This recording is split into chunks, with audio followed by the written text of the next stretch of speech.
Hey, it's Matt, and as an enjoyer of watching cars go in circles, I've got nothing to do these next few weeks. With F1 on its summer break and other series on vacation for the Olympics, I've got a lot of free time on my hands and nothing to do. I hate this channel. Now, the obvious solution would be to play a racing game, but I've tried that, and it turns out going in a circle is a lot harder than it looks. So what I'm looking for is someone else to drive in a circle while I get to scream at them and tell them what to do. And someone must have heard my cry for help, because only a week ago, F1 Manager 24 was released, and $35 later, it was time to compete in the Formula 1 World Championship. The trophies for this game aren't too difficult. In theory, you could finish them all in a single season. You essentially need to win all 3 championships in a single season, which are the Drivers' Championship, the Constructors' Championship, and the Fastest Pit Stop competition. In addition, you need to have a driver become the youngest ever World Drivers' Champion. That one sounds a bit rough, but there are actually a bunch of fake characters you can choose when creating a team, which include 92 rated, 19 and 20-year-old drivers. I feel like this is cheating, but I'm here to win. If breaking child labor laws and using AI drivers gets me a championship, the ends justify the means. I'll kidnap 1,000 children before I let this company die. Seeing as how I've got the creative ability of a rock and my humor is stuck 5 years in the past, I went with the name SBin Squad for our creative team. SBin mellow. You can see the slightly damper track there, just enough to loosen off the... Depending on the team preset you choose, you have access to all the top drivers and engineers right away, so all I needed to do was swap out Max and Lewis for 2 younger drivers, create a paint scheme, and jump right into our first season to get our first trophy. Having access to $50 million over $1,300,000,300 million with the sole goal of trying to win a driver's championship, I immediately began developing the car, doing all that the game would allow me to start upgrading our car. I also started upgrading some of the facilities because my ungrateful employees were unhappy with what we already had. It takes a few weeks to upgrade, and once it's complete, we'll be able to get a trophy. The combination of investing tens of millions of dollars into car development and facilities was definitely a financially sound decision that will not lead to negative repercussions down the road. And speaking of money, we get a trophy for agreeing to a sponsor package. There were additional sponsors alongside the main sponsor we could choose, and my only rule in choosing them were no cryptocurrency sponsors. This may be a 1-year and done career, but I don't want the FBI coming after me a few years from now. Once the check was deposited, I went to putting sponsors on the car, and the game actually soft locked on me here. I ended up having to back out to the PlayStation menu and close the game before opening it back up. Quite annoying, but we were eventually able to get the sponsors on the car, and was off to our first race as the 11th team on the F1 grid. We were only able to get one of our drivers through to Q3, and lining up 7th and 14th, we had our work cut out for us. Brunt was able to quickly make her way up to 1st, clearly due to my support as team principal, and Alonso was able to get up to 5th before getting stuck in a DRS train. Brunt started running away with the race, looking like 2023 Max Verstappen, so I changed my focus to Alonso. I knew that a double podium finish was possible given the pace of SBin Squad's car. In a genius move that has never been done before, I undercut the drivers ahead of me, pitting Alonso onto fresh softs and clean air. Aside from a Sauber driver paying homage to the SBin Squad, not much else happened this race. Alonso's undercut was performed perfectly and was able to get ahead of everyone when they pitted later. He did have to fight with Sainz for a bit, but again, after another pit stop in clean air, he was able to put a few seconds between himself and Sainz, and it was a 1-2 finish for SBin Squad's debut. This also got us our next 2 trophies, one for completing our first Grand Prix in a career, and one for winning our first Grand Prix. After a result like that, there's nothing on track that could stop us from this title. Notice that I said on track. After some more R&D, I decided to change up our paint scheme, and by change up, I mean do absolutely nothing. This is brilliant, but I like this. But the game doesn't seem to notice and gives us a trophy for editing our livery during the season. Next up is Saudi Arabia, and after Piastri forgot which pedal was for going fast and which one is for stopping, we got one of the most grand displays of emotion ever in a Formula 1 garage from the McLaren crew. We ended up qualifying alright, 6th and 7th. As this would have been too easy for me to take home to a 1-2 finish, I decided to simulate the race and let the computer take control of my strategy. That and I was getting a bit tired from playing the game for 3 hours up to this point, and I just wanted to win faster. But I want it now! But they must have accidentally set the AI to use Ferrari's race strategy because we ended up with a 5th and 8th place finish. No worries though, once our upgrades start finishing up, we'll be seconds ahead of the other teams. And speaking of that, we got another trophy for completing a design. Another trophy we need is to sign or re-sign an affiliate driver, so I tried offering a few F2 and F3 drivers a contract, but none of them accepted it. Nah, I don't really feel like it. We'll just have to try to get that trophy later. Up next, I decided to start trying to go for the prior preparation trophy, which requires you to achieve 100% car setup with both drivers.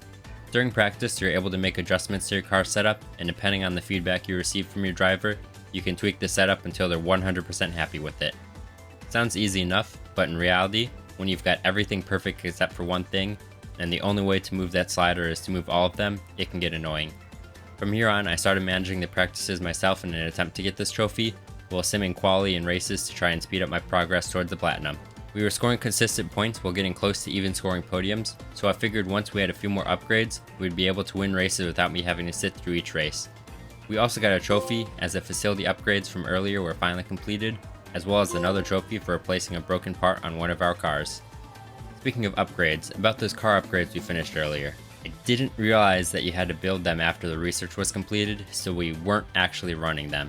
This is when I finally realized my grave mistake. To try and cheer up my ungrateful team, I had been upgrading facilities at every chance I got, but I didn't realize that I'd burned through tens of millions of dollars as quick as the Joker in The Dark Knight. Not about money, it's about sending a message. Once our balance was under $1 million, we were unable to even build those upgraded parts, effectively putting an end to Spin Racing's Formula 1 dreams. I tried to soldier on, hoping that we'd be able to raise more money through sponsors and recover. Alonso wanted nothing to do with this and gave up just 15 minutes into the next first practice. I don't really blame him at this point, though once he was back, we did finally get the trophy for having a perfect setup on both drivers' cars. Simming through Suzuka, which is actually the only F1 race that I've ever attended in real life, we finished with the win and a 5th place, bringing home some trophies and solid points. We also finished our first race with the fastest lap point, as well as finishing a race with a mechanical failure, earning us 2 PlayStation trophies along with the Suzuka win. In our emails, we vote on a regulation change, which also earns us a trophy. We finished towards the bottom of the points in China with similar results in Miami. By now, with Ferrari and McLaren catching us, and us going deeper and deeper into debt every week, the writing was on the wall. Spin Racing simply didn't have the ability to win the championship this year, and Miami was our last race. It would have been really difficult to tell everyone back at the factory the news. In terms of money, we have no money. So instead, I just went back to the menu and started up a new save with Red Bull. They're the best team in the game and are as dominant as they were at the start of the season, so as long as you aren't actively sabotaging the team, you can get an easy championship with them. While the championships may come easy to us, there are still 2 trophies we'll need to return to career mode for. Those are winning the Drivers' Championship with the youngest driver in history, as well as one for finishing a season with a custom team. For now though, I just started simming sessions with Red Bull, and the wins started pouring in. It's too much winning! We can't take it anymore! In terms of trophies, we got one for qualifying on pole in our first race, followed by one for finishing the race with the fastest pit stop. Max also gets us our trophy for a Grand Slam shortly after, and now the only championship we don't clearly have locked up for us is the Pit Stop Championship. Pit stop. Every month you can assign what you want your pit crew to focus on for their training, such as minimizing mistakes or resting up so they aren't as fatigued. But every month I told them to work on minimizing pit stop times, solely for this trophy. Again! While we let the pit crew do their thing, we got a trophy for winning the first sprint race of the season in China. Unfortunately, we don't also win the race, which is a trophy for some reason. There's no other trophies for winning a race at a track or doing something like win at Zandvoort as Verstappen. Just China. No idea why. After that, I just kept simming races while occasionally researching new parts to ensure we stayed on top. Our next trophy came once we won our 10th race of the season. Shortly after that, the ability to research next year's car was unlocked, and after investing some money in their future, we got a trophy. Around the halfway mark, I started to get worried about our pit crew being able to win the championship, but they started making some serious progress around Singapore. The championship was still within reach, but would require a few first place finishes without McLaren beating us and extending their lead. So I may have manipulated the results a little bit. Basically saving right before the race, and if we didn't make up any ground in McLaren, I would reload the save and try again. Yeah, it's rewind time. I actually had to redo the Mexican Grand Prix after Checo won it on the first try, but he had to sacrifice his win for the team.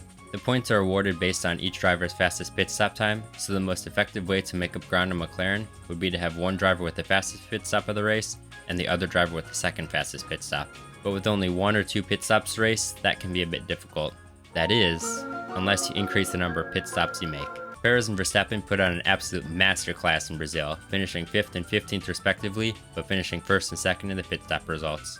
Max achieved this by setting a record for the most pit stops in a single race with 9. We took the pit stop champion lead from McLaren, and it was smooth sailing from then on. After Abu Dhabi, we earned 5 trophies, but for some reason only one of them showed up on screen. I was a little confused, but I guess the PS5 doesn't know what to do when you unlock so many at the same time. I'm not sure what to do with my hands. Be good just to hold them down by your side. Yeah, great. In order, we got trophies for winning the Drivers' Championship, the Constructors' Championship, the Fastest Pit Stop Award, winning the Drivers, Constructors, and Pit Stop Championships all in the same year, and lastly, a trophy for completing a full season.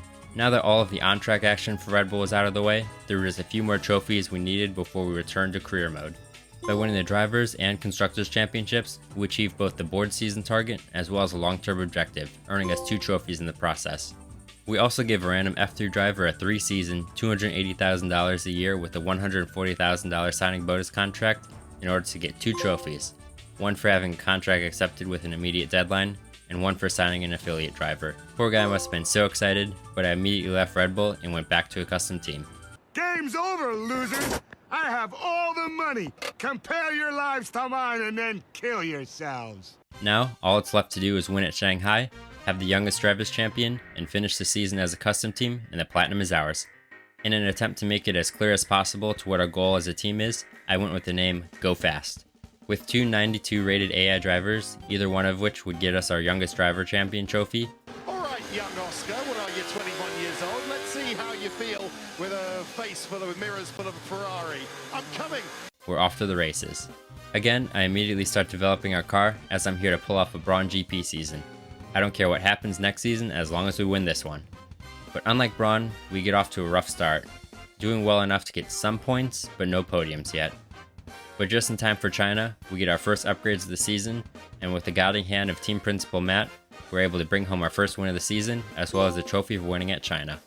We finally start making some progress in the point standings with a few more podiums, but just as it plagued us in our first season, money started to become a problem for us towards the end of our run. Just before Spa, and only a little over halfway into the season, we were already down to our final few million, having spent $126 million over the course of the season up to that point. We'd also maxed out the cost cap, meaning we essentially had $0 left to spend for the season. But unlike SBin Squad, I soldiered on, determined to win this championship. With no money left to spend, we couldn't do any more research, so the car we had now was the car we had to finish with. But with a string of solid finishes, Beavis managed to take the lead of the championship, just edging out Norris. Stroll is edging. All that was left was to bring it home. Despite having nothing to spend, we could still make emergency parts or buy new engine components, which we needed to do. Beavis's ERS failed just before Singapore, so we needed to buy a new one and take a grid penalty for going over our max of 2 in the season. After Austin, Norris was ahead with a sizable lead, so I had to step in and ensure we started winning races again.